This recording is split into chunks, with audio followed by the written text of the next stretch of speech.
Vamos abrir as nossas Bíblias na carta de Paulo aos Efésios.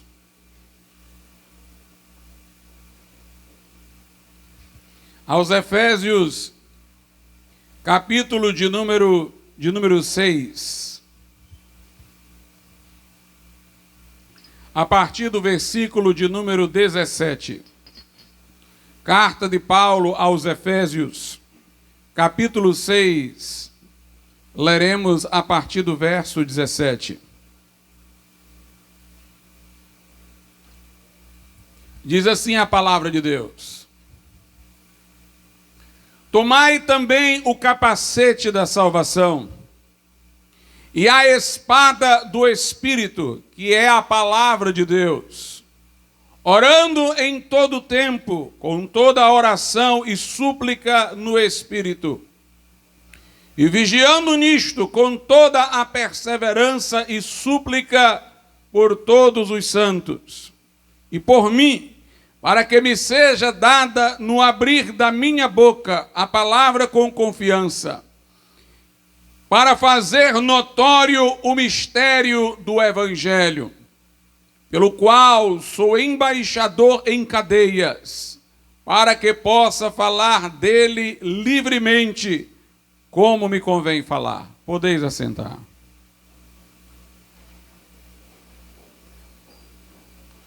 O texto de Efésios 6, se tivesse eu começado a partir do verso 10, notadamente estaria tratando de uma guerra espiritual que nós temos neste mundo em que nos encontramos. Uma batalha contra forças, espíritos, agências malignas. E sendo a luta espiritual, as nossas armas também o são.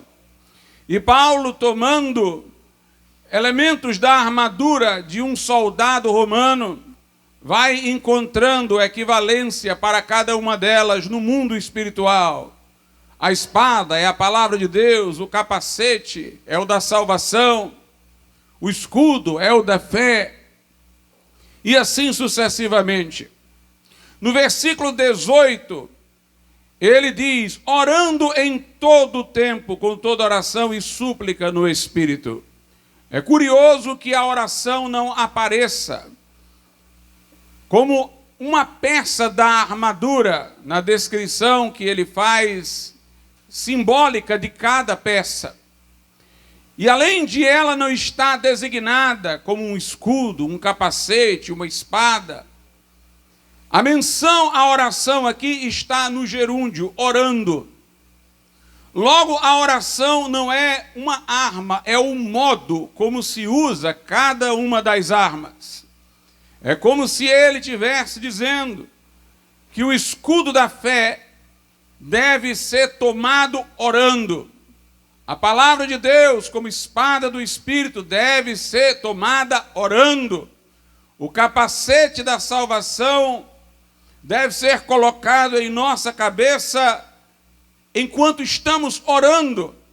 A oração, ela acompanha o uso de cada elemento da armadura. A oração é que dá vitalidade a tudo. A oração é que traz todas estas coisas para o seu centro espiritual, para o seu foco, para aquilo que deve ser, para o modo correto de as coisas serem aqui utilizadas. Sem a oração, sem a dependência de Deus, que é o que se subentende pelo ato de orar, sem a dependência de Deus, tudo fracassa.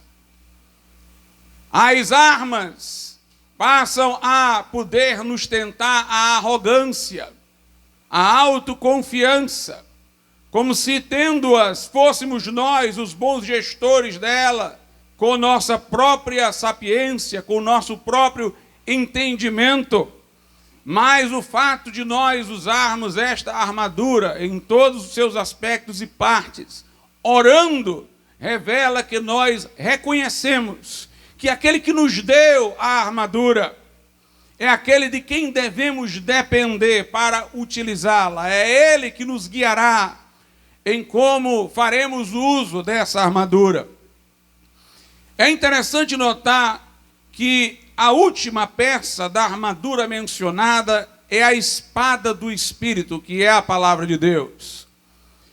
Logo depois, no verso 18, ele diz, orando. Eu devo tomar a espada do Espírito, que é a palavra de Deus, orando.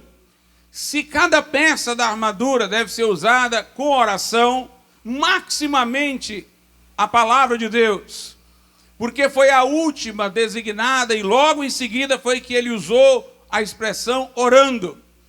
Alguém poderia até interpretar, seria empobrecer a interpretação, mas possível seria, alguém poderia até interpretar que este orando se refere apenas à última coisa, por causa da proximidade textual, que seria tomar a espada do Espírito. Embora o orando refira-se a tudo, a concordância é com toda a descrição da armadura, a proximidade em que se menciona a espada do Espírito e a advertência para que estejamos orando revela uma preocupação especial ou específica de que no uso da palavra de Deus, isso seja acompanhado de oração.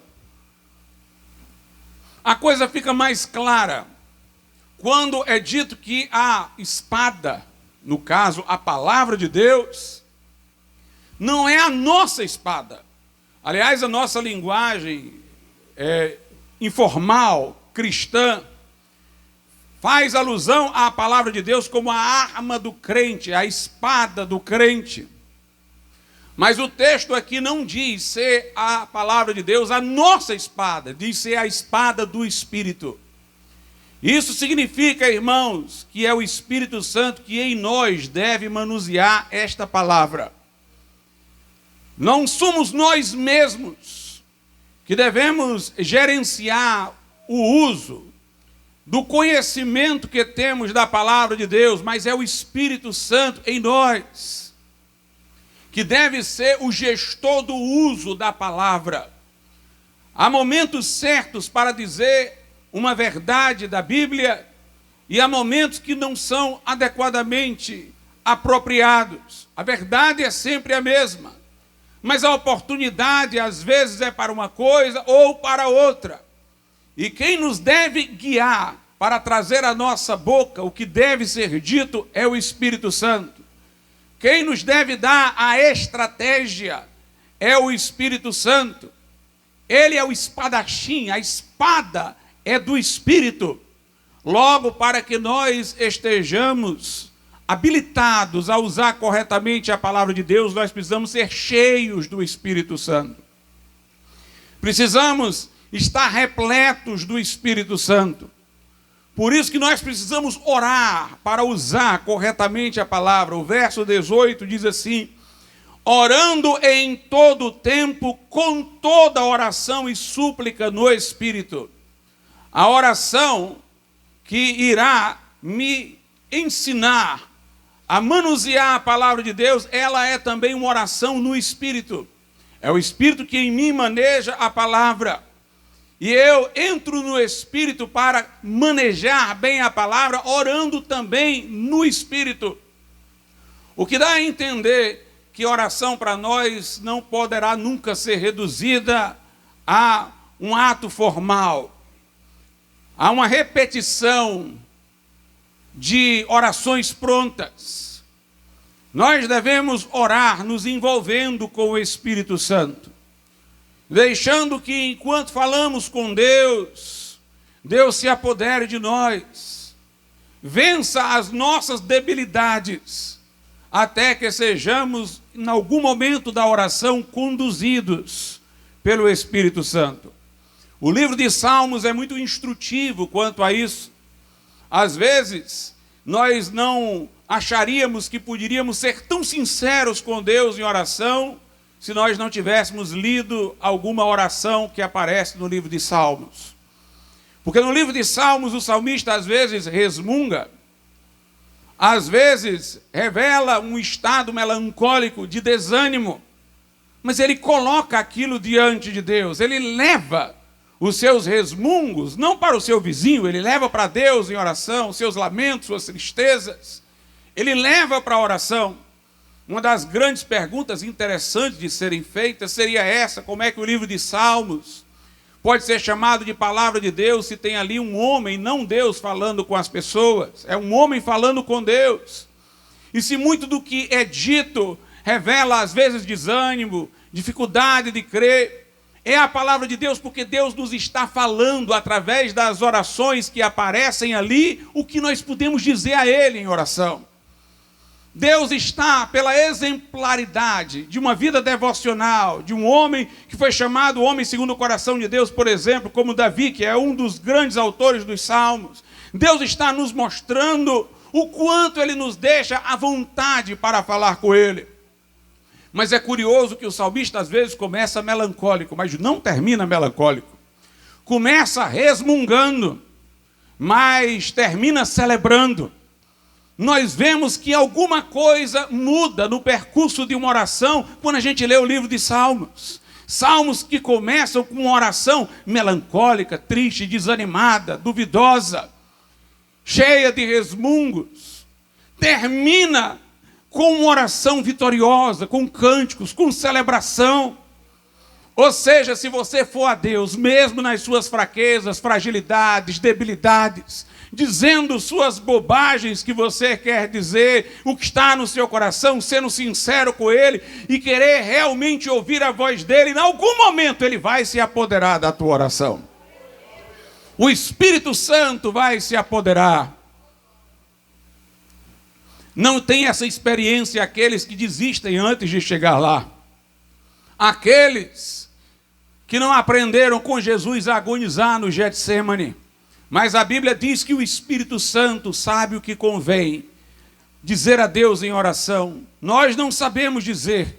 E em algum momento, quando nós estamos numa dependência profunda dele, diz Paulo aos Romanos 8, que ele intercede por nós, em nós, com gemidos inexprimíveis. Se você observar, vai ver aqui como é redundante a afirmação de Paulo. Ele diz, orando em todo o tempo, extensão temporal, continuidade. Mas note, orando com toda a oração. Parece redundante, porque é claro que se eu vou orar é com oração. O objetivo do uso da expressão repetida, orar com oração, é dizer que minha oração não deve ser uma formalidade, uma solenidade, uma reza. Deve ser uma oração que ganhe intensidade. Eu devo orar orando, orar com intensidade, orar com toda a oração e súplica, no Espírito, com E maiúsculo, no Espírito Santo. Então é deste modo que eu devo tomar a espada do Espírito, que é a palavra de Deus. E o texto diz que eu, nesta oração, devo inclusive formar um paredão ao redor da igreja. Veja a importância da oração intercessória para guardar a igreja do assédio do mundo. Porque diz aqui, e vigiando nisto, quer dizer, na responsabilidade de orar em todo o tempo, com toda oração e súplica, vigiando nisto com toda perseverança e súplica por todos os santos. Nós devemos ser pessoas que blindam a igreja. Devemos orar para que a igreja seja preservada, para que os nossos irmãos não tropecem, para que os pastores se mantenham fiéis, para que a igreja não seja vinculada a este mundo, mas mantenha a sua identidade e separação. Mas aí Paulo continua no verso 19. E por mim, para que me seja dada no abrir da minha boca a palavra com confiança, para fazer notório o mistério do Evangelho. Paulo diz, vocês orem quando forem usar a espada do Espírito e demais peças da armadura, orem vigiando por todos os santos e orem por mim, para que me seja dada a palavra com confiança no abrir da minha boca, para fazer notório o mistério do Evangelho. Meus amados irmãos, aqui há não apenas uma recomendação óbvia para se orar pelos pregadores e pastores, mas o texto desperta-nos a curiosidade do porquê orar por Paulo para que lhe fosse dada a palavra do abrir da boca. Porque Paulo era profundamente conhecedor, não só das escrituras do Velho Testamento, mas da revelação neotestamentária que ele recebeu diretamente de Jesus. E ele mesmo dizia isso. Veja aí o que ele fala em Efésios, no capítulo de número 2, versículo de número 4. Ele diz: por isso, quando ledes, podeis perceber a minha compreensão do mistério de Cristo. Paulo está dizendo àquela mesma igreja de Éfeso: vocês, quando leem o que eu escrevo, podem perceber como eu conheço profundamente o mistério de Cristo. E por que um homem que conhecia profundamente o mistério de Cristo deveria pedir oração daquela congregação para que no abrir da sua boca lhe fosse dada a palavra com confiança? Porque é aquilo que eu digo, irmãos, o conhecimento nós podemos aprender pela leitura, pela instrução, mas a sabedoria é a administração do conhecimento. É saber dizer a coisa na hora apropriada. É saber compor o argumento certo para o momento certo. Confrontar o erro que naquele momento é o ameaçador. Paulo estava pedindo aos irmãos que orassem por ele para ele ter um espírito profético. O profeta era aquele que levava a palavra específica do Senhor: ore por mim, para que no abrir da minha boca me seja dada a palavra com confiança. Uma vez Paulo disse que os pregadores eram despenseiros. O despenseiro é aquele que sabe tirar da despensa aquilo que em determinado momento numa casa é necessidade. Tudo já está lá, mas ele tem que saber tirar cada coisa na hora apropriada. Preciso saber dizer cada coisa no momento próprio. Nós temos que saber exatamente em cada época qual é o mal a ser combatido, qual é a verdade esquecida a ser despertada, o que é que uma determinada igreja, povo, precisa ouvir num determinado momento, num determinado período. Isso é o que eu chamo de espírito profético. É você saber confrontar o perigo que está realmente vindo. Se eu pregasse aqui sobre uma coisa em relação à qual os irmãos estão todos salvaguardados, esclarecidos, e deixasse de pregar sobre um perigo no qual eu estou vendo vulnerabilidade dos irmãos, eu poderia estar dizendo a verdade no que estava falando, mas eu não estaria sendo um pastor fiel, porque eu estaria deixando o lado sem proteção à mercê do lobo, à mercê do perigo, do assédio mundano, da ideologia secular. É preciso que nós saibamos enfrentar o espírito dos séculos, enfrentar os males próprios de uma determinada época em que nós estamos vivendo. É isso que Paulo está falando. É sobre isso que ele está pedindo oração, para que seja dada a palavra certa. A palavra certa, ele tem o conhecimento, ele tem tudo na despensa, mas ele quer ser um dispenseiro fiel. Ele quer trazer a palavra profética, a palavra da hora, a palavra que confronta a necessidade. Muitas vezes se fala da importância de que a igreja seja relevante para o tempo em que vive. E muitos dos que falam isso não estão preocupados com a integridade da igreja, mas apenas com a imagem da instituição. Estão procurando dar satisfação ao mundo da condição da igreja, ou querendo que a igreja seja benquista perante o mundo. O que eles entendem por relevância da igreja é concessão, é uma igreja que cede ao momento, às ideologias vigentes para ser bem acolhida. Mas a relevância que nós precisamos ter é o espírito profético. São pregadores que sabem identificar o erro que está avassalador naquele momento. A nuvem negra, o perigo que está cobrindo os povos, as nações, o povo, para que ele com a palavra possa banir isto daí. A relevância não está na concessão, mas na confrontação. Está na confrontação daquilo que precisa ser confrontado em cada geração. É disso que o apóstolo Paulo está falando. Por exemplo, a Reforma Protestante, ela trouxe à luz, de modo especial, muitas verdades foram recuperadas, reenfatizadas, mas de maneira especial ela trouxe à tona a justificação pela fé.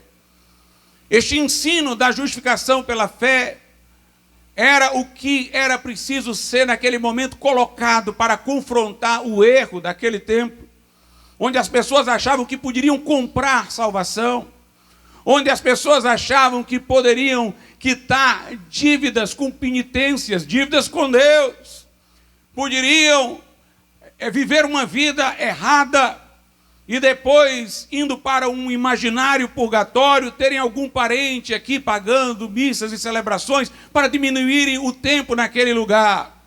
As pessoas eram assombradas com a ideia de condenação eterna. Elas eram assombradas com a eternidade, a peste, as guerras, davam expectativa de vida curta. A esperança estaria no além, a vida aqui era dura. E o fogo do inferno aparecia nos discursos que amedrontavam o povo. Mas se falava disso para manipular o povo, para devoções que não eram capazes de aproximar o povo de Deus, para que o povo buscasse o perdão e a compensação pela culpa em suas próprias penitências, obras, peregrinações, indulgências. E Lutero apareceu dizendo que lá naquela cruz, Jesus pagou o preço da nossa redenção, expiou a nossa culpa, ofereceu um sacrifício perfeito pelos nossos pecados, e através da fé na sua bendita pessoa, através no agarrar-se com as promessas do Evangelho, nós podemos encontrar perdão e podemos encontrar justificação diante de Deus, sermos inocentados no seu tribunal, não pelo que fizemos, não pelo que somos, mas pelo que Jesus fez por nós. E foi no que Jesus fez por nós que nos abrigamos através da fé. Era necessário ao homem arrepender-se dos seus pecados, ver a gravidade do mal que ele tinha praticado, mas reconhecer-se incapaz de sair daquele estado. Por isso ele deveria se lançar nos braços de Cristo em fé, para ter a remissão dos pecados, justificação no tribunal de Deus, e para ser libertado da vida velha e convertido numa nova criatura. Essa verdade encontrada impactou aquele mundo, mudou a geografia religiosa da Europa, transtornou reinos. Mas no século XVIII nós já tivemos, por exemplo, uma outra situação. O protestantismo tinha entrado num alto grau de formalidade para evitar guerras entre lugares católicos e evangélicos. Acordou-se em muitos lugares da Europa que a religião do príncipe local seria a religião daquela região. E muitos que nasciam numa determinada sociedade, sob um determinado príncipe, se consideravam católicos ou se consideravam evangélicos, eram batizados na infância, e nesse momento aí a fé foi confundida com uma aculturação, e tornou-se formal, e as pessoas consideravam-se como tendo aquela fé de que falou Lutero, que era uma fé existencial, vital, pela qual o homem contrito, arrependido dos seus pecados, sentindo-se incapaz de salvar-se, se lança nos braços de Jesus e é não só perdoado, mas transformado para ser uma nova criatura. Estavam confundindo essa fé com um mero assentimento intelectual, a cultura cristã da sua região, a participação nas solenidades religiosas. E nós tínhamos muitos cristãos nominais. E Deus trouxe um poderoso movimento que começou com o pietismo na Alemanha, chegou no metodismo nos Estados Unidos, mas antes também na Inglaterra, onde houve um grande avivamento. E os metodistas trouxeram à tona, assim como os pietistas, a doutrina, o ensino do novo nascimento. Se na época da reforma a ênfase era a justificação pela graça mediante a fé, Agora era a lembrança de que Deus não justifica o pecador que crê sem transformá-lo, sem regenerá-lo, sem fazê-lo nascer de novo. Antes de converter-se, ele estava em Adão, herdeiro da queda, da corrupção da natureza humana que veio pela maldição lá no Éden. Mas agora convertido, ele está em Cristo. Cristo está nele. É uma nova criatura, anda em novidade de vida. E a grande ênfase era a necessidade de vidas serem transformadas pelo poder de Deus. E pessoas que estavam caídas nas sarjetas, sob o alcoolismo, se levantaram transformadas pelo poder de Deus. Homens rústicos foram transformados pelo poder do Evangelho. Pessoas violentas se tornaram mansas pela obra do grande avivamento que Deus operou no século XVIII, na Inglaterra. Em cada momento, preservadas todas as doutrinas, tem sempre uma que precisa ser erguida para confrontar um perigo existente naquela época. Por isso Paulo diz: orem por mim, para que me seja dada a palavra com confiança no abrir da minha boca. E aqui no verso 20 é uma coisa interessante. Ele diz: pelo qual sou embaixador em cadeias, ou seja, pelo Evangelho. Ele é um embaixador em cadeias, para que possa falar dele livremente, como me convém falar. Paulo designa o crente como um embaixador. Nós não somos daqui, nós somos do céu. Nosso reino é o reino de Deus, mas nós somos embaixada do reino de Deus sobre a terra. E Paulo diz: por este evangelho que prego, eu sou embaixador em cadeias, porque ele estava preso. Mas ele diz: orem por mim, que sou um embaixador do evangelho em cadeias, para que possa falar dele livremente, como me convém falar. Paulo não está pedindo necessariamente que seja liberto das cadeias, embora desejasse ser liberto das cadeias. Mas Paulo está dizendo: eu sou um embaixador em cadeias.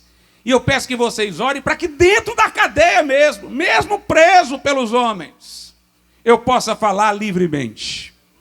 Meus irmãos, as cadeias que são mais perigosas não são aquelas que nos prendem pelo lado de fora, mas as que prendem do lado de dentro. Se Paulo, enjaulado, estivesse melancólico, enfraquecido, duvidoso, então ele não poderia pregar livremente. Mas mantendo sua convicção, a direção do Senhor, o conforto da graça, a segurança de que estava fazendo a vontade de Deus, poderiam colocá-lo dentro da prisão que fosse, mas ele teria dentro dele liberdade para pregar, para que possa falar dele livremente, como me convém falar, para que eu não tenha nenhum embaraço interno que me prejudique, que as correntes possam continuar, mas que eu pregue para o soldado que vem colocar as algemas, que eu possa pregar para a autoridade que vai me ouvir, e que eu possa pregar com toda a liberdade. Lá na carta aos Romanos, nós vemos algo sobre isso. Aliás, carta aos Romanos não, o livro de Atos. O último capítulo do livro de Atos termina com Paulo em uma prisão domiciliar. E tem uma coisa dita interessante: Paulo não podia sair daquela casa, ele estava em prisão domiciliar, embora pessoas o podiam visitar. E diz aí em Atos, no capítulo de número 28, versos 30 e 31, e Paulo ficou 2 anos inteiros na sua própria habitação que alugara. Ele ficou restrito ali, e recebia todos quanto vinham vê-lo, pregando o reino de Deus e ensinando com toda a liberdade as coisas pertencentes ao Senhor Jesus Cristo, sem impedimento algum. Observe, um homem preso, restrito, limitado, mas é dito que ele pregava livremente, e que não tinha impedimento algum, porque havia liberdade do Espírito nele. Paulo diz numa das suas cartas: eu estou preso, mas a palavra de Deus não está presa. Os que perseguiram Paulo acharam que, aprisionando-o, o calariam. Mal sabiam que ele na prisão escreveria cartas que até hoje nós estamos lendo. Suas pregações orais nas igrejas, podem ter sido esquecidas depois de algumas gerações, mas suas cartas, escritas na prisão, estão sendo lidas por nós até hoje.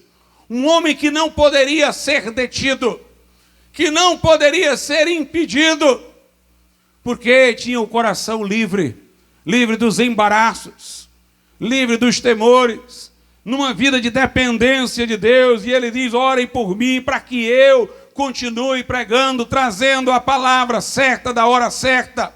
Paulo escreveu cartas, e nessas cartas ele enfrentou problemas específicos daquelas igrejas, combateu heresias que estavam assediando aquelas igrejas locais. Portanto, ele tinha que ter a palavra certa, do momento certo, apropriada ao povo que o ouvia, uma palavra dirigida por Deus. E é por isso que o apóstolo Paulo pede oração aqui na carta aos Efésios. É interessante observar também nesta carta, irmãos, o seguinte: quando ele começa a falar da luta espiritual, no verso 12, ele diz assim: porque não temos que lutar contra a carne e o sangue, mas sim contra os principados, contra as potestades, contra os príncipes das trevas deste século, contra as hostes espirituais da maldade nos lugares celestiais. Ele está fazendo alusão a demônios, a forças espirituais. Mas as forças espirituais que ele menciona aqui, elas não parecem muito com aqueles demônios vulgares que se apossavam, se apoderavam de corpos, e que Jesus, Paulo, outros apóstolos libertaram pessoas deles com uma palavra de ordem para que se retirassem daqueles corpos. Os demônios, as forças malignas mencionadas aqui, parecem representação de forças estratégicas. Principados são zonas de domínio. É como se o mundo tivesse, pelo mal, sido mapeado, com domínios específicos, atribuídos a potestades, a poderes, a forças malignas que atuam aqui, que atuam ali. E, portanto, há obras malignas regionais, específicas, que se apoderam do poder político humano, que se apoderam do sistema de educação, que se apoderam dos meios de comunicação. E o perigo não são os homens que estão sendo apenas usados por essas forças. O perigo está nas forças em si mesmas.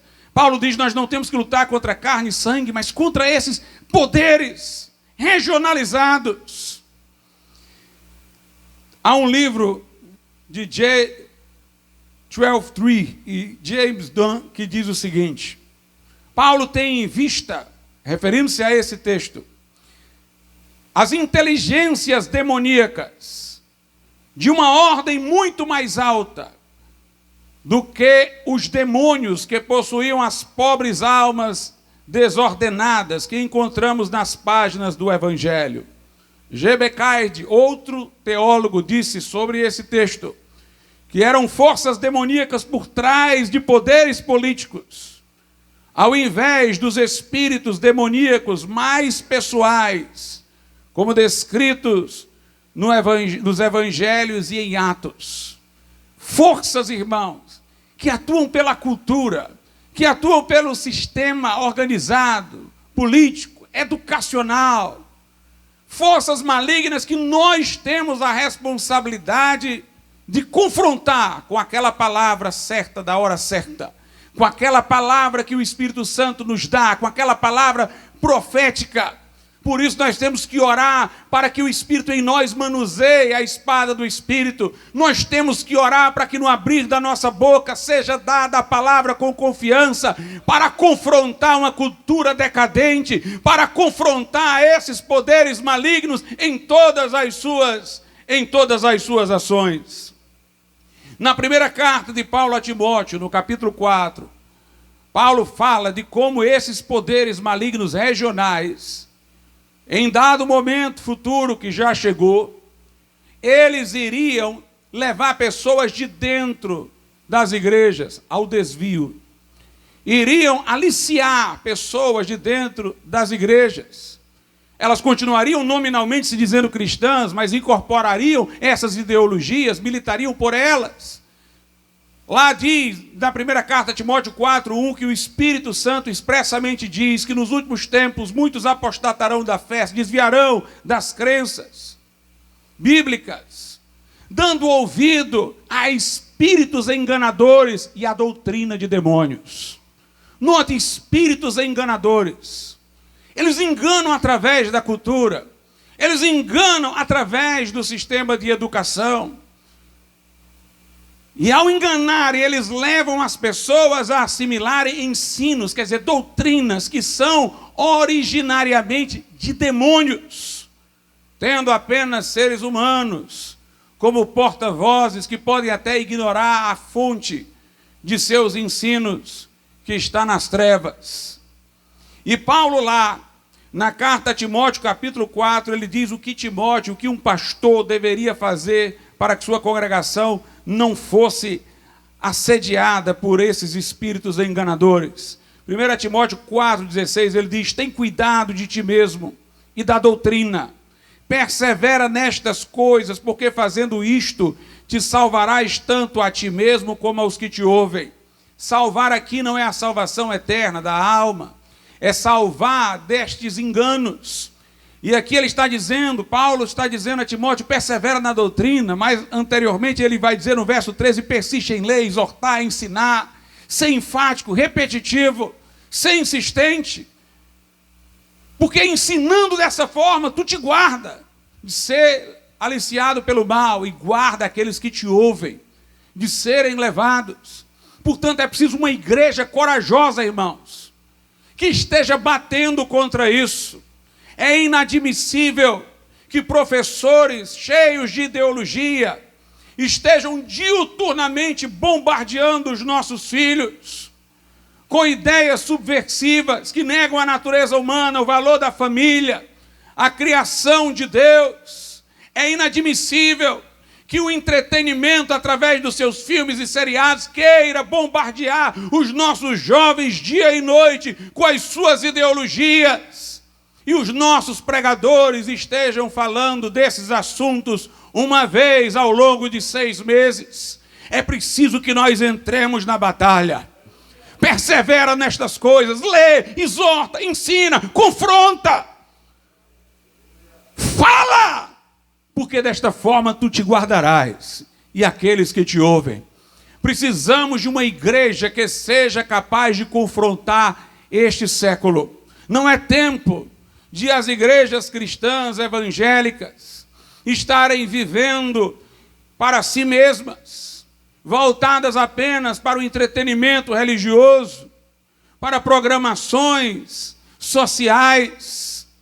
É preciso, irmãos, que nós formemos uma geração de profetas para confrontar as mazelas deste tempo. E se eles estão insistentes, nós devemos estar mais insistentes ainda. Deus disse a Ezequiel, prega a este povo que é de dura cerviz, referindo-se ao povo de Israel na época do cativeiro babilônio. Ele diz, prega a este povo. Eles não vão te ouvir não, vão fazer cara feia, mas eu vou fazer a tua cara mais dura do que a deles. Eles vão saber que houve um profeta em Israel. Nós precisamos de profetas, irmãos. Como Elias, que confrontou a casa de Acabe, o rei ímpio, e sua esposa Jezabel. Quando Elias foi ter com Acabe, Acabe disse, és tu o perturbador de Israel? Elias disse, não, perturbador és tu. E tua casa, que trouxe idolatria para a nação. É preciso que nós tenhamos profetas dessa hora, que confrontem esses poderes malignos. É interessante que tem um dom espiritual, que nós negligenciamos muito, que está em 1 aos Coríntios 12:10, é o dom de discernir espírito. O Espírito Santo dá o dom de discernir espíritos. Nós às vezes ressaltamos os dons extraordinários, miraculosos, dom de operação de maravilha, dom de curar. Mas tem um dom importante ali na relação, o dom de discernir espíritos. Às vezes vemos esse dom apenas no sentido mais individual. Eu discerni que uma pessoa específica está mentindo. Eu discerni que uma pessoa que alguém diagnosticou só com um problema psíquico está na verdade endemoniada. Mas esse discernimento de espíritos, irmãos, abrange um discernimento da cultura. Uma cultura que parece inocente, que às vezes parece até protetora e esconde um motivo oculto por trás. Ela vem com brandura para seduzir o que a acompanha, enfraquece os postulados cristãos, e às vezes alguns não conseguem ver o mal que se esconde atrás daquela sombra de filantropia, de caridade, o potencial destruidor de outros aspectos de uma ideologia que se levanta com um discurso paralelo de bondade e outro de destruição.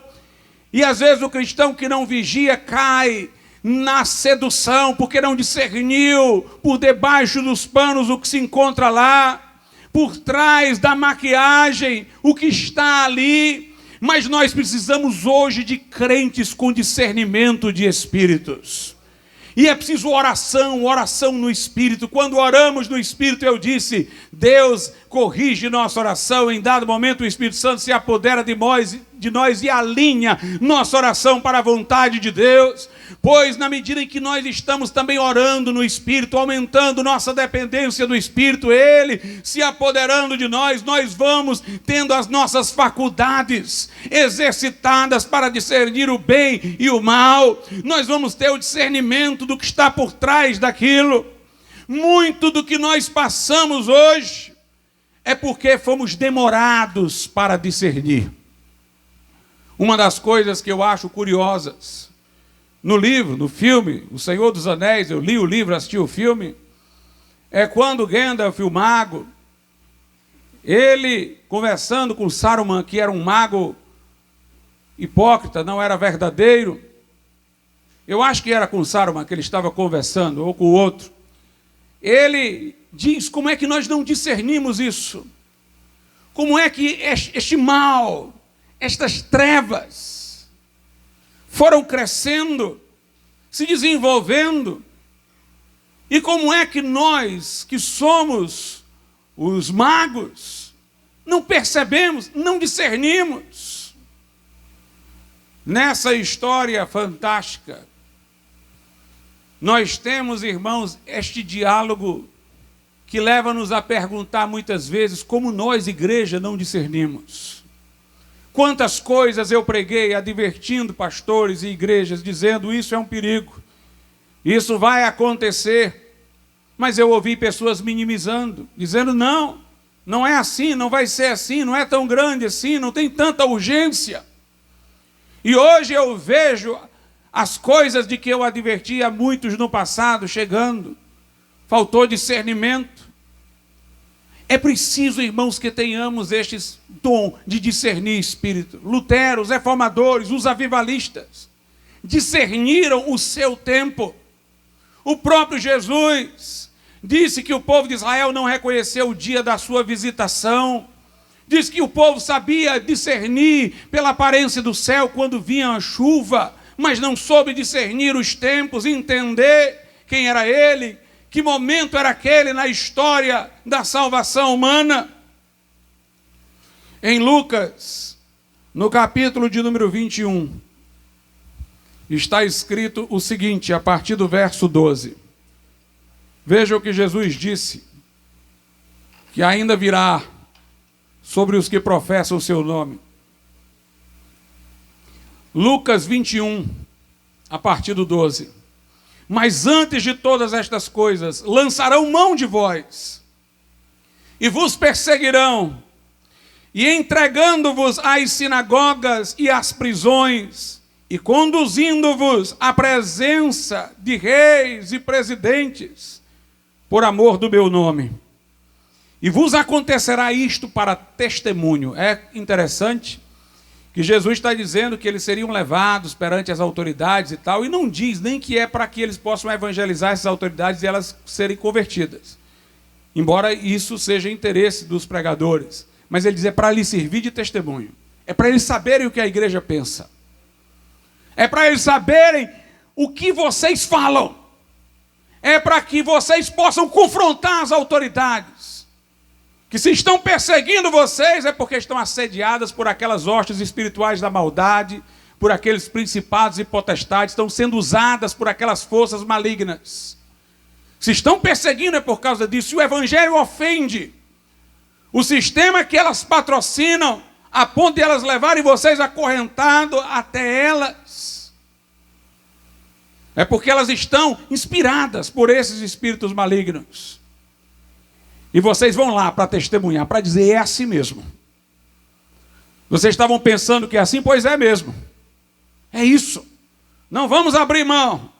E ele continua aqui, verso 14. Proponde, pois, em vossos corações não premeditar como a vez de responder. Quando vocês forem levados, não premeditem. E ele diz até, propõe no coração de vocês, não pensar no que vocês vão dizer. Porque eu vos darei boca e sabedoria, que não poderão resistir nem contradizer todos quantos se vos opuserem. E até pelos pais, irmãos e parentes e amigos sereis entregues e matarão alguns de vós. Note, Jesus diz, vocês vão ser levados. Mas não pensem preocupadamente no coração de vocês o que vocês vão dizer. Fiquem na dependência de Deus. A palavra com confiança, no abrir da boca. Deixa o Espírito manusear a espada. Naquela hora eu vos darei boca. E vocês vão falar de uma maneira que ninguém vai poder resistir. Ninguém vai poder contradizer. Vocês vão calá-los. Eles podem matar vocês. Mas ao não conseguirem contradizer o que vocês falarem, eles vão matar vocês, mas vão saber que é a verdade. Vocês vão estar lá para testemunho. Vocês vão testemunhar que é verdadeiro o que vocês pregam. Meus irmãos, como é curioso isso e como é contemporâneo. Porque hoje em dia, se nós crentes formos levados perante as autoridades, eles já têm uma série de slogans para nos catalogar. Você falou sobre isso, discurso do ódio.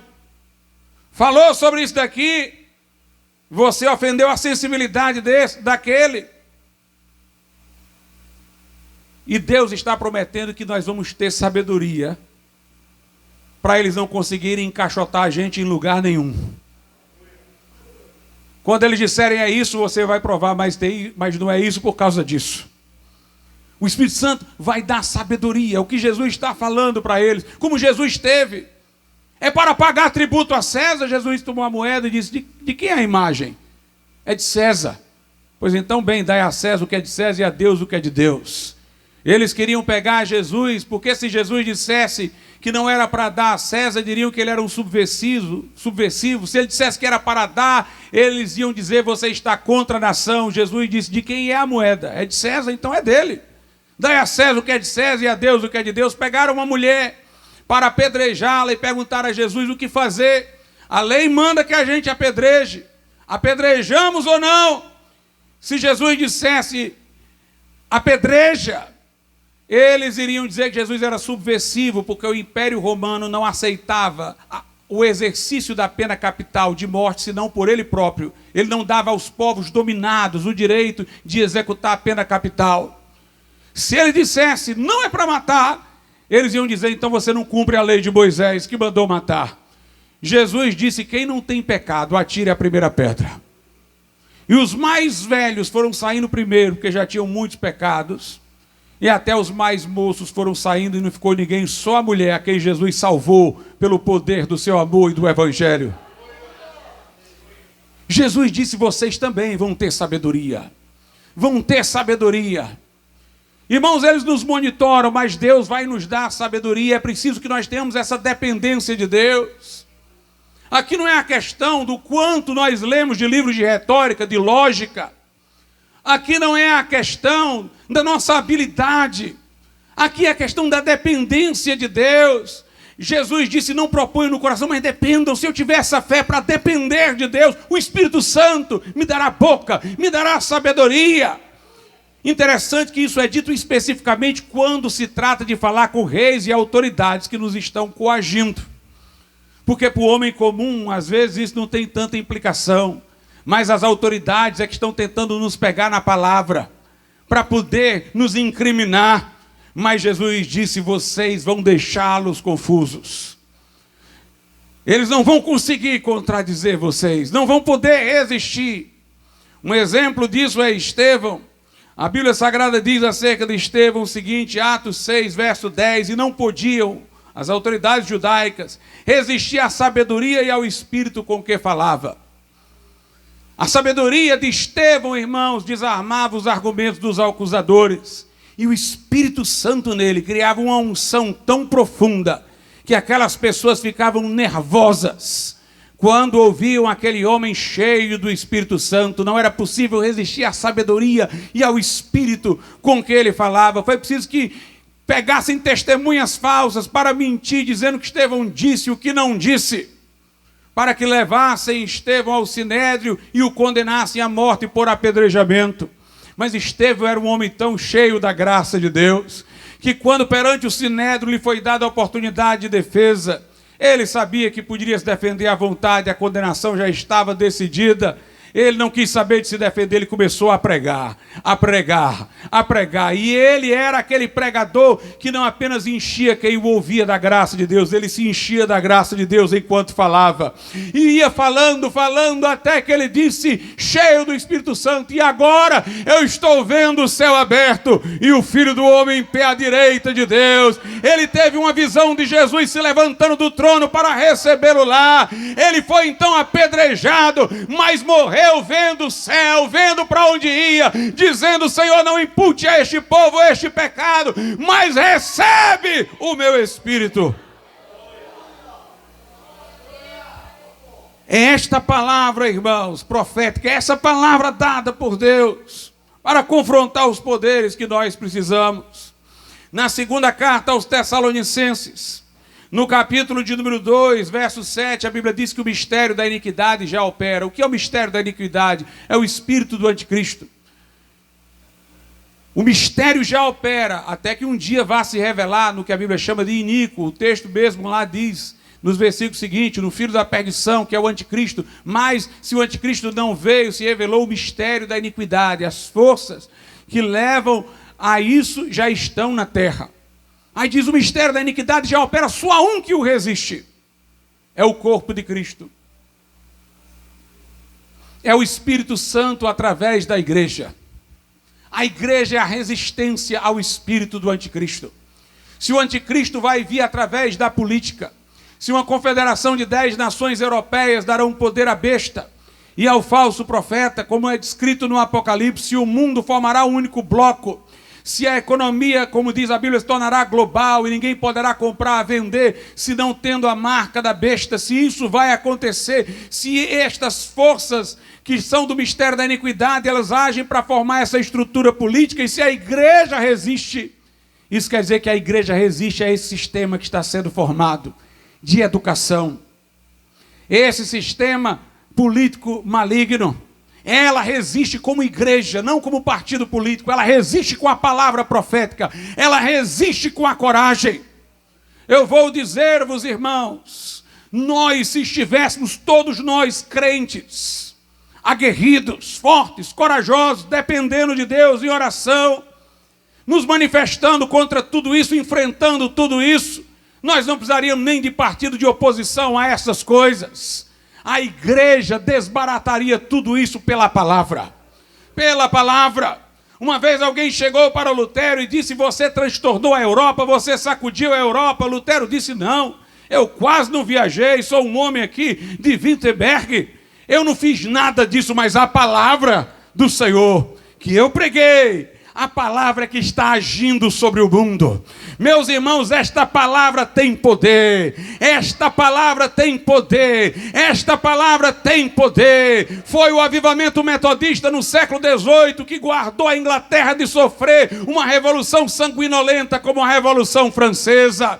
Foi um avivamento, meus irmãos, que trouxe mudanças. Foi um avivamento como a Reforma, que trouxe mudanças.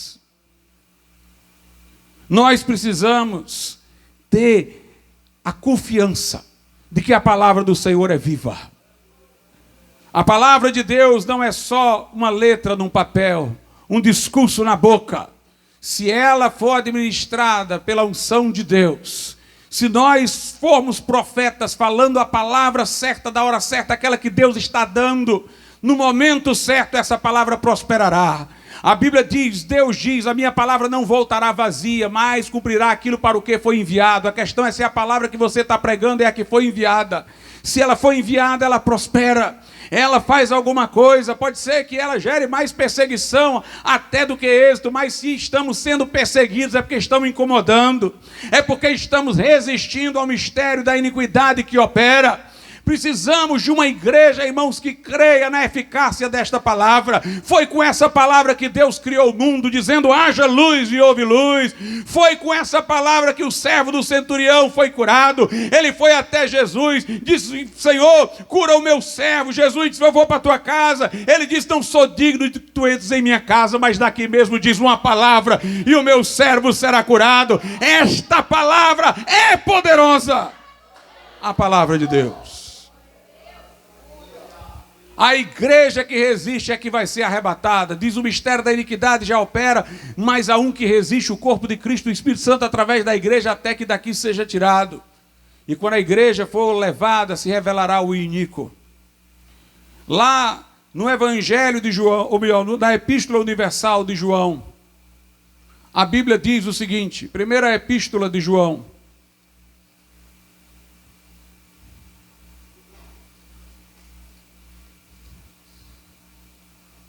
no capítulo de número 2, versículos 18 e 19.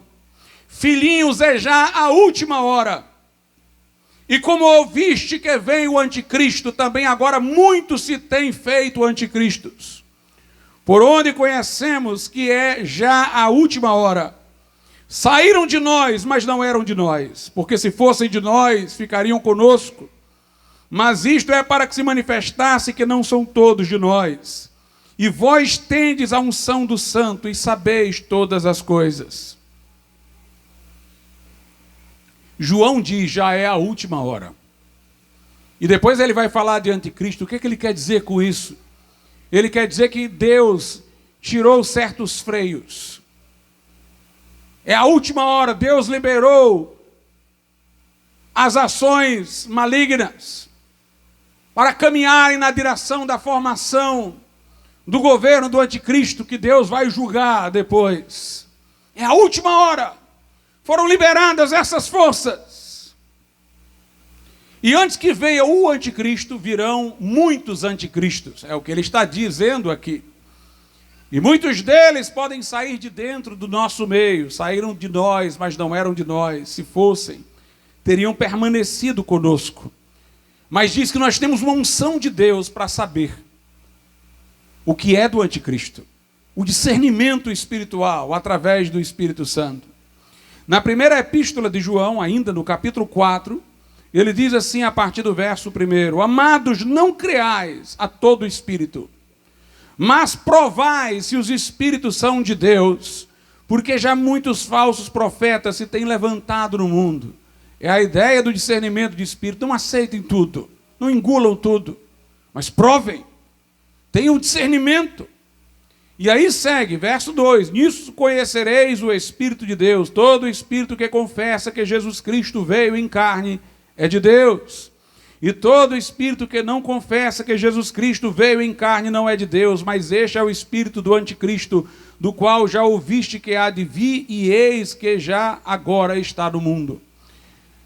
Esse texto, irmãos, pouco nos diria se nós não fôssemos a fundo nele, porque ele trata de um problema daquela época que aparentemente não existe mais. Eram os gnósticos. Os gnósticos eram alguns que vinham da filosofia grega e estavam agora nominalmente se dizendo cristãos. Mas os filósofos gregos tinham uma visão muito negativa da matéria. Para eles, um Deus perverso tinha criado o nosso corpo, ou então nós estávamos dentro de um corpo por um castigo. O homem verdadeiro era apenas a alma imaterial. A esperança desejada não era um corpo ressuscitado, mas uma alma desincorporada, porque o corpo era negativo, era ruim. Essa era a visão dos gnósticos. E os gnósticos acreditavam em Jesus como um espírito iluminado. Mas se a matéria é uma coisa ruim, por causa que era assim que os gregos viam a matéria culturalmente, então Jesus não poderia ter tido um corpo. Logo, o corpo que ele tinha era fictício, era um corpo aparente. Como vemos quando anjos aparecem aos homens, eles tomam alguma forma temporária, mas aquele corpo não é o corpo deles. Então eles diziam, Jesus não veio em carne, não se encarnou, não tinha um corpo real. E João diz, quem adotar esse ensino é do anticristo. Se eu ficasse só nisso, pouco nos diria hoje. Nós não encontramos aí pessoas negando que Jesus veio em carne dessa forma. Mas se eu entender o espírito da mensagem, eu vou aplicar isso aos dias de hoje. Porque o que acontece aqui? Era a igreja sendo assediada pela cultura ao redor. Era o pensamento cultural grego entrando dentro da igreja e se vestindo ou se travestindo de cristianismo. E a literalidade da Bíblia que os ofendia, um Jesus que se encarnou, um Deus que se fez homem. A literalidade de que ele sangrou naquela cruz, morreu, o Filho de Deus encarnado morreu, era algo que parecia ofensivo, a literalidade da narrativa. Então eles faziam uma interpretação simbólica, alegórica. Não é bem dessa forma, diz aqui que Jesus nasceu, mas não foi bem assim que ele nasceu, foi crucificado, mas não foi bem assim, dessa forma que ele foi crucificado. Começavam a dar uma interpretação simbólica para casar com a cultura ao redor. E é o que nós vemos hoje, essas ideologias, elas catam versículos da Bíblia isolados, para virem para o nosso meio, como se fosse uma coisa originariamente cristã, e com interpretações simbólicas, com artifícios retóricos, pegando versículos da Bíblia e mudando-os. Eles começam a querer entrar no nosso meio, entrar furtivamente, como diz Judas na sua epístola. Começam a entrar de maneira oculta e trazer estas coisas. Nós ouvimos falar da igreja da Inglaterra querendo usar linguagem neutra. Ouvimos falar de igrejas que já estão querendo celebrar casamento entre pessoas do mesmo sexo.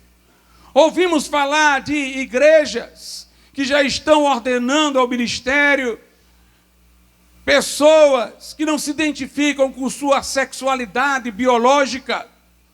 E tudo isso vem com um discurso que toma textos e os alegoriza para se adequar a uma ideologia, uma cultura que eles criaram. E isso vai entrando furtivamente. E todas estas coisas são obras do anticristo. Naquele tempo, a obra do anticristo, do espírito do anticristo, era por meio daquela cultura grega que queria se infiltrar no cristianismo e negar que Jesus veio em carne. Hoje querem negar o conceito bíblico de família, de masculinidade, feminilidade, da criação. Querem vir uma cultura disfarçada que quer negar a literalidade da Bíblia, a obviedade do seu sentido, fazer novas demarcações. Essa obra, João está dizendo, ele está dando um exemplo de seu tempo, mas ele está mostrando que esse tipo de obra é do anticristo, é preparatória para o anticristo, e a igreja tem que provar os espíritos, a igreja tem que discernir, a igreja tem que resistir a tudo isso. Diz aí o versículo 4 de 1 João 4, filhinhos sois de Deus e já os tendes vencidos, ou seja, os anticristos. Porque maior é o que está em vós do que o que está no mundo. Essas igrejas que se atualizam com isso, cabem bem no verso 5. Do mundo são, essas igrejas são do mundo, não são de Deus. Por isso falam do mundo e o mundo os ouve. Por isso que o mundo gosta tanto dessas igrejas. Falam a mesma língua. Falam da parte do mundo e o mundo os ouve. Mas no verso 6 diz, mas nós somos de Deus. Aquele que conhece a Deus ouve-nos, ouve os apóstolos, ouve a Escritura, ouve a palavra apostólica. Aquele que não é de Deus não nos ouve. Nisto conhecemos nós o espírito da verdade e o espírito do erro. Portanto, nós temos que vigiar e estar atentos. E precisamos de uma nova reforma protestante no nosso tempo. Um filósofo calvinista chamado Hermann Doivert, ele disse uma coisa interessante. Ele disse que o homem é inescapavelmente religioso. E até o homem ateu, secularizado, ele tem alguma divindade a que idolatra, ainda que não o admita, porque o homem é inescapavelmente religioso. E ele diz que no mundo temporal nós temos várias dimensões da vida, sexual, econômica, da sexual está dentro da biológica, econômica, nós temos uma dimensão lógica, uma dimensão estética, nós temos várias dimensões dentro da vida temporal. E todas elas são relativas, nenhuma delas diz tudo sobre tudo, mas apenas sobre um aspecto da existência humana. E que a integração de todas elas da forma correta está em Deus, que é o ser absoluto que nos criou dentro dessas dimensões. E Hermann Doivert diz, quando o homem nega a Deus, ele pega uma dessas dimensões e absolutiza. Faz de uma delas o fator que explica e coordena todas as outras. Ora, este papel, diz ele, é o de Deus. Então elas estão divinizando esse aspecto. O marxismo é materialista. Reduz o homem à materialidade. Entende a história apenas pelas forças econômicas. Logo idolatra a matéria, porque a matéria explica tudo. A economia, como aspecto material da vida culturalmente humana, explica toda a história. Então isso está ocupando a posição de Deus no pensamento dele. Freud é um pansexual. Tudo é sexualidade. Até a intelectualidade seria o uso de energias sexuais em outra direção. Tudo está no plano da sexualidade. A sexualidade para ele é o fator último de explicação de todo o fenômeno humano. Ele divinizou este aspecto. O evolucionista diz que não há Deus, a vida veio do acaso, da evolução. Quer explicar até a ética de forma biológica, como um artifício de sobrevivência da espécie. O homem é reduzido à vida biológica. Logo, essa teoria dele é religiosa. Porque ele a absolutizou, fez dela um fator de explicação de tudo. Se você vê a diferença entre o homem de hoje e o grego da antiguidade, é porque o grego reconhecia também essas forças como divindade, mas personificava. Vênus era a deusa sexual, que é mais ou menos aquilo que Freud defende.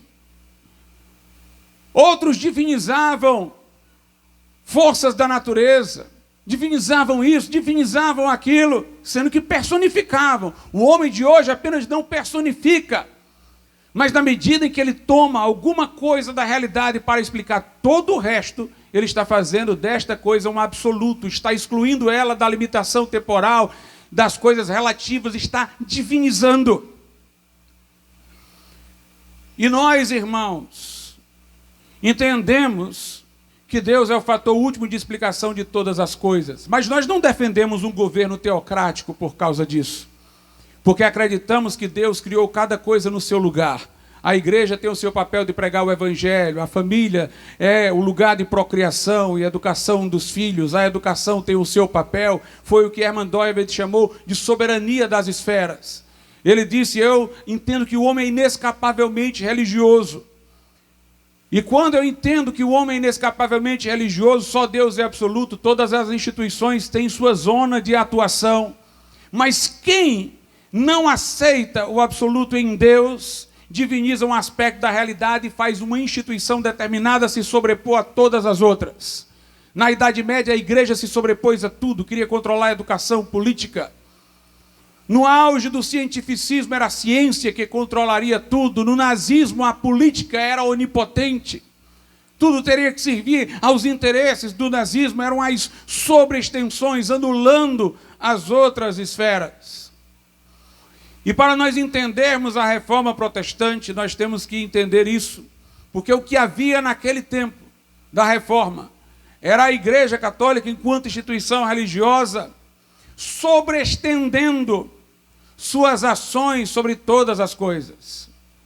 Como eu disse, nós somos inescapavelmente religiosos, mas isso não quer dizer uma sobreposição da instituição.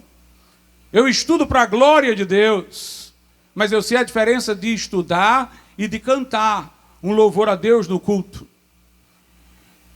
Eu procuro cuidar da educação dos meus filhos para a glória de Deus, mas eu sei uma diferença entre matemática e ensinar os 10 mandamentos.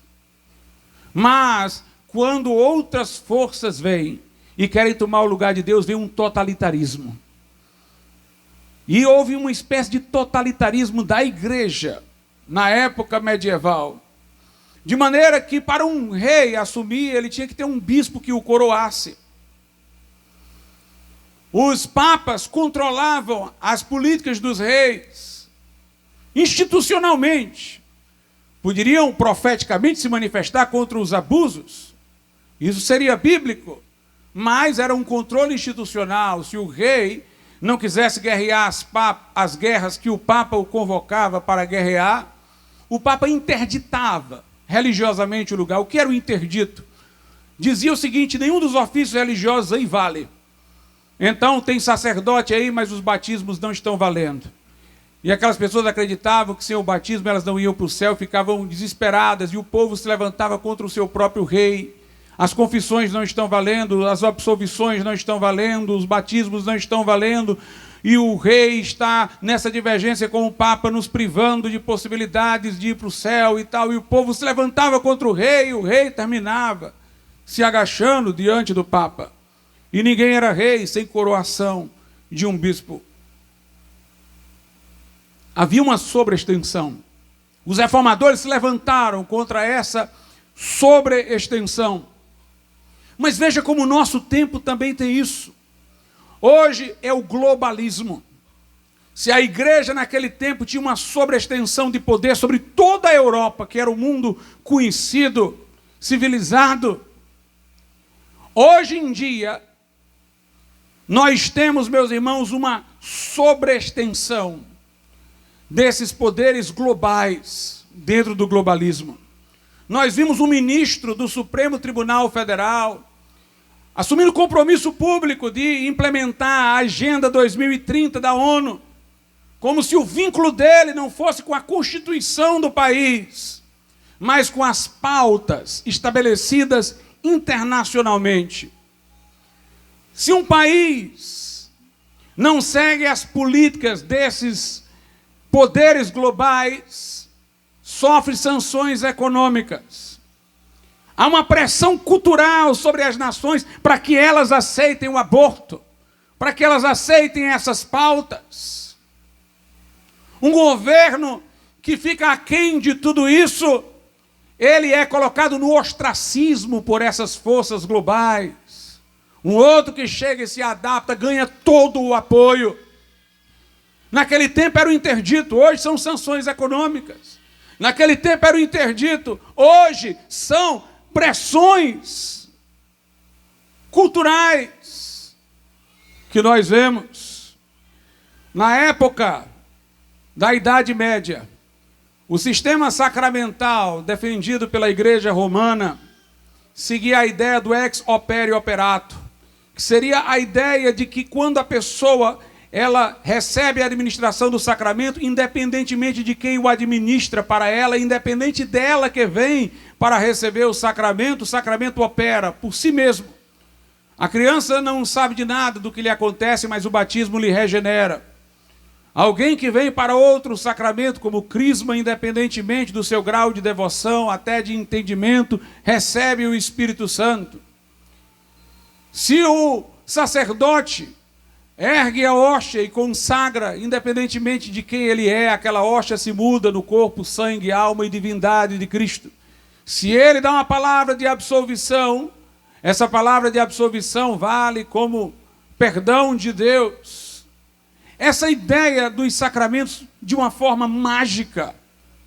porque nós os entendemos como símbolos. O batismo do novo nascimento, a ceia em memória do sacrifício de Cristo, são palavras visíveis, testemunhos visíveis, simbólicos de uma obra feita, mas que não operam por si mesmos. Mas essa ideia de que operavam por si mesmos, criavam um grande poder de domínio sobre as pessoas. As pessoas precisavam do sacerdote, só ele poderia fazer a hóstia transmutar-se no corpo de Cristo. Precisavam do sacerdote, só ele dava a palavra de absolvição. Tudo isso criava uma estrutura muito forte de dominação.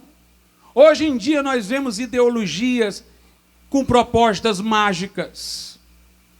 Diz-se que se uma pessoa disser, sendo ela biologicamente homem, que ela é mulher, ela se transforma em mulher. Se é uma mulher que diz que é um homem, se transforma em homem. Como se a palavra de designação tivesse um poder de transformar, de fazer uma transubstanciação. E o pior é que os outros têm que aceitar isso daí. Assim como quem questionava as transformações que mencionei no sistema sacramental medieval era tido como herege. Quem nega que uma pessoa agora, biologicamente, que se diz homem, se diga mulher, é visto como alguém que está com o discurso do ódio, é alguém que deva ser censurado. Todas essas coisas que têm uma conotação mágica, irmãos, valorizam o ser humano. Foi Deus que criou o mundo pela palavra, haja luz e houve luz. É Deus que pela sua palavra de ordem trará os mortos à vida na ressurreição. A palavra de Deus é que tem o poder de constituição, não a palavra humana, ela não muda a substância das coisas. É a palavra divina. Mas é uma divinização do homem quando nós damos a pessoas comuns o poder de transformar a realidade por força de suas palavras, como se elas transformassem as coisas por si mesmas. É a palavra de Deus que opera transformação. A ideia do aborto é muito estranha. Quer dizer que uma criança com 9 meses no ventre da mãe ainda é parte do corpo da mãe. Na hora que ela sai, alguns segundos depois, aí ela é transformada num ser humano. O que é que aconteceu de diferente? O que é que mudou na estrutura daquela criança, alguns segundos antes dela sair do ventre, para no ventre ela poder ser morta e saída já não mais ser? Enquanto uma parte do seu corpo saiu e outra não, ela está meio caminho andado entre ser um ser humano e não ser um ser humano. Que loucura, irmãos. Nós tínhamos na Idade Média a Inquisição, que censurava, perseguia os opositores, coibia discursos que não coincidiam com o hegemônico. O índex foi feito, uma lista de livros que não poderiam ler. E hoje em dia nós vemos as censuras, a vigilância nas redes sociais, um patrulhamento ideológico, expressões genéricas como o discurso do ódio, para enquadrar pessoas de bem que apenas dizem discordar de uma determinada coisa. Nós temos um cenário que tem os seus equivalentes, sendo que não é a Igreja Católica que está fazendo isso. Pelo contrário, nós estamos vendo hoje, são esses poderes globais, agindo nessa direção, agindo nessa colocação. É o que nós estamos vendo. E precisamos agora de reformadores corajosos. A reforma foi contra a ideia de um mundo globalizado. Naquele tempo era a cristandade. No nosso tempo é esse globalismo que vemos. A reforma defendia a soberania das nações. Por uma razão bíblica. Porque quando se tentou um governo mundial na Bíblia, foi na Torre de Babel. Quando queriam unir toda a humanidade arrogantemente, para empinar o nariz diante de Deus, vamos levantar uma torre que suba até o céu, vamos fazer um nome para nós. E Deus, executando o juízo, confundiu as línguas e dali se formaram as nações. A Bíblia diz que o anticristo é que vai tentar um governo global. Mas Jesus mandou nós pregarmos o evangelho a todas as nações, identificou a soberania de cada uma delas. E soberania absoluta acima de tudo, só para Ele. ele disse: toda autoridade me foi dada no céu e na terra. Só eu tenho toda a autoridade. Agora vocês vão pregar a todas as nações. A reforma salientou as nacionalidades diante daquele globalismo existente naquela época, e agora devemos fazê-lo diante do globalismo atual. Nós defendemos, irmãos, que a salvação é pela graça mediante a fé, que toda bênção de Deus é recebida pela fé. Note que se é recebida pela fé requer persuasão. Não há coisa mágica, não há uma cerimônia que tenha poder por si próprio, não há uma palavra mágica que seja transformadora. Nós pregamos o evangelho para persuadir os homens. O Espírito Santo foi enviado, Jesus disse, para convencer o homem do pecado, da justiça e do juízo. A fé é fruto do convencimento e da persuasão. Não é que eu vá dizer uma palavra mágica e mudar as coisas, vá fazer uma cerimônia da qual você participe e ela lhe transformará. Não é que você, dizendo que é homem, sendo mulher, vai virar homem, ou dizendo que é mulher, sendo homem, vai virar mulher. Nós não alteramos as coisas, mas nós podemos nos persuadir daquilo que existe, que Deus fez por nós.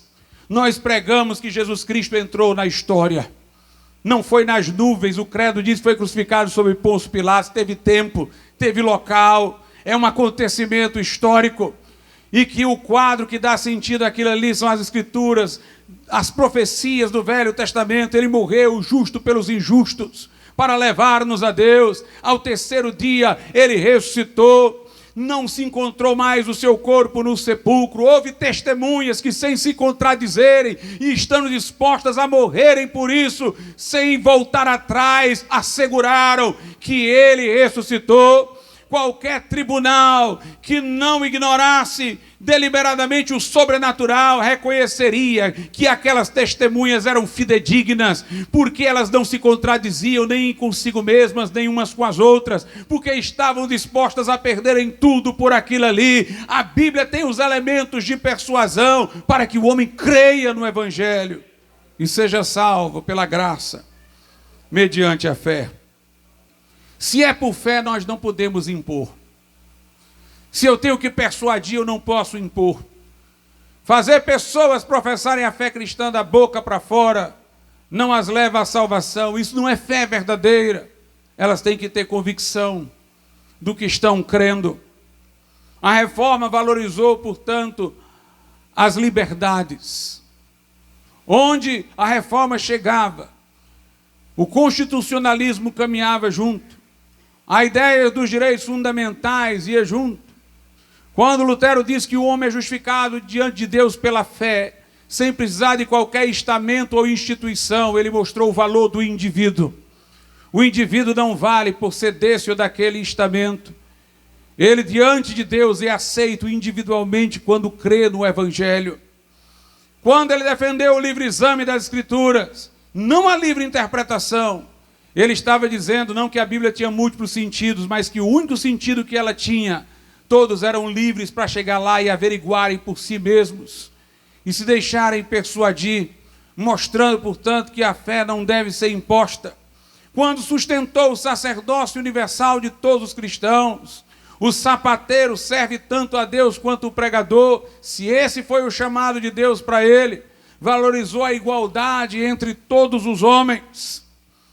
Nós vemos, irmãos, que a reforma usou a imprensa, que foi amaldiçoada naquela época, como subversiva, mas como instrumento para propagar ideias e a liberdade de expressão. Antes de Lutero, maximamente quem usou a imprensa foi Jerônimo Savonarola, depois Lutero e os reformadores, para convencer, para argumentar. Hoje em dia, essa caçada a liberdade de expressão, essa vontade de controlar as redes sociais vai de encontro às conquistas que a reforma protestante deu ao mundo. Portanto, é necessário uma nova reforma. É necessário confrontar esse patrulhamento ideológico. É necessário dizer que os homens não têm poder de mudar a substância das coisas, que existe uma verdade objetiva. É preciso mostrar que as nações têm a sua soberania, que assim como executivo, legislativo e judiciário se controlam na esfera nacional, na esfera internacional, o equilíbrio entre as nações depende da soberania de todas elas. É preciso, irmãos, que confrontemos esses poderes globais com as suas ideologias que querem nos impor. Se já fomos chamados à época da reforma e de lá para cá, embora sejamos aqui anabatistas, de protestantes, mas se nos chamam assim, que sejamos protestantes, que levantemos a nossa voz. Uma das palavras mais gloriosas foi aquela que Lutero disse diante da dieta de Worms, quando exigiram que ele se retratasse. Ele disse: eu não posso fazer isso, a não ser que vocês me convençam por argumentos da Escritura, com uma razão simples. Eu não posso me retratar. Eu não posso me retratar, minha consciência é prisioneira da palavra de Deus. E ele ali, diante de todos os adversários, colocou o pé à frente e disse: aqui estou, que Deus venha em meu auxílio, mas não é possível recuar, não é possível retratar-se, só é possível avançar, irmãos. Nós temos que ir adiante. O profeta no Velho Testamento disse: ainda que o inimigo venha como a torrente das águas, o Senhor arvorará contra ele a sua bandeira. Sejamos corajosos, sejamos profetas. Profetas perderam, muitos deles, pastor, a vida, a cabeça. Podem tirar tudo de nós, mas não podem tirar a nossa salvação. É isso que faz o crente imbatível, irmãos. Porque o que eles tiram dos outros, que é caro aos outros, para nós não é o que é caro. Aquilo que é caro para nós é Jesus ter entrado em nossa vida. Eles não podem tirar. Até quando nos matam, eles apressam nossa chegada para junto de Cristo. Vamos adiante. Atrás vem Faraó.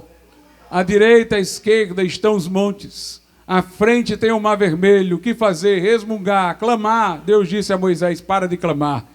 Diz ao povo que marche. Marche na direção do mar. E o Senhor vai abrir o mar para nós. Nossa ordem é marchar contra a correnteza. Nossa ordem, irmãos, é não recuar. Este mundo precisa de uma igreja que confronte. Que sejamos essa igreja. Martin Luther King disse: a igreja não é senhora nem serva do Estado, é a consciência dele. Levantemos a nossa voz e marchemos para uma nova reforma. Vamos ficar de pé. Convido os irmãos aqui que vão louvar para